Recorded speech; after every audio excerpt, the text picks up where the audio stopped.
La troisième place du podium en multi-Orma est donc prise par un banc populaire légèrement diminué au dernier moment par la perte de son étrave à peine à 40 000 de l'arrivée et qui occasionne une belle voie d'eau dans le trimaran.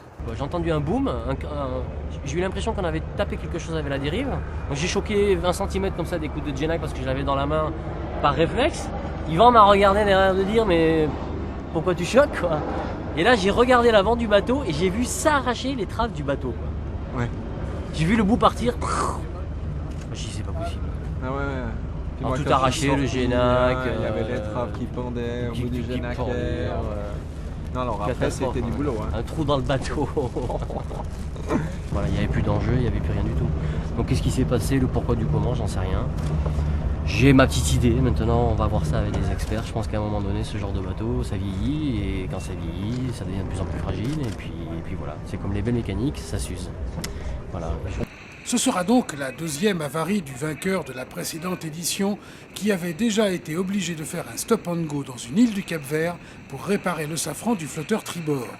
Le gouvernail il tenait plus que par des bouts de ficelle, il pouvait à tout le monde se mettre en travers et faire chavirer le bateau parce qu'on a fini là-bas. Alors voilà quoi, mais c'est une course comme ça, on finit troisième, je crois que c'est pas mal, on a ramené le bateau, c'était l'objectif numéro 1. Bon, il y a encore un peu de boulot, mais ma foi, on a fait notre meilleur. Joli Pascal. Allez. Un petit peu de mon bateau quand même, hein. Ouais. C'est ensuite au tour d'Yvan Bourgnon et Jacques Vincent de présenter les étraves de Brossard devant les rivages et les plages de Salvador de Bahia.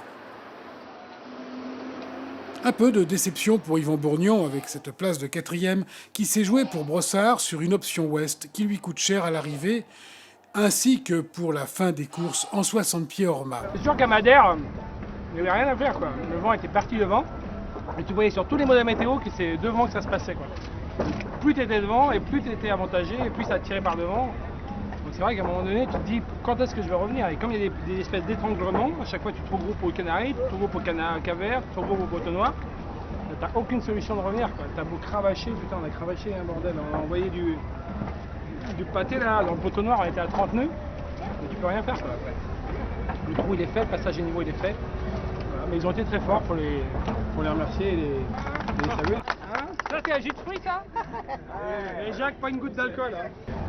À chaque transat, ça va encore un peu plus vite, un peu plus haut, un peu plus fort. Là, on était en 1000 à fond, le bateau sous pression, sous charge, attention maximum partout. Et Jacques, à un moment donné, il dit, mais c'est pas possible, le bateau, il peut pas tenir comme ça pendant 1000 quoi. Et là, il n'y a rien à faire, pendant 1000 tu es sur un patin et t'envoies comme si tu étais un Grand Prix à fond. T'envoies, tu win et tout, le bateau, il n'y a rien, il n'y a pas une fissure, la structure, elle est là.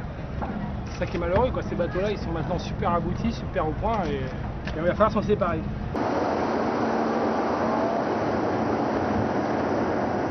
L'arrivée de Sopra Group met le mot fin à la Transat Jacques Vabre pour les multi-Orma 60 pieds qui terminent ainsi leur vie de bateau de course.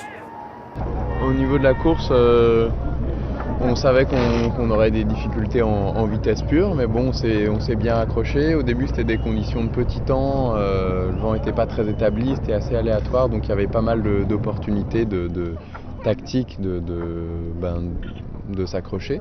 Donc ce qu'on a fait, puis dès que les conditions sont un peu établies, là, ceux à la fois qui vont le plus vite puis qui ont le plus d'expérience aussi pour tirer à fond sur leur bateau, ils ont creusé l'écart petit à petit. Et donc à ce moment-là, pour nous le jeu c'était là surtout de faire attention à continuer à aller à fond, mais faire attention à pas casser pour amener le bateau jusqu'au bout. Place maintenant au futur 70 pieds Orma qui se veut plus polyvalent que les 60 pieds. Plusieurs projets sont déjà sur les rails. Que vont devenir les 60 pieds, ces belles mais exigeantes machines? L'avenir nous le dira.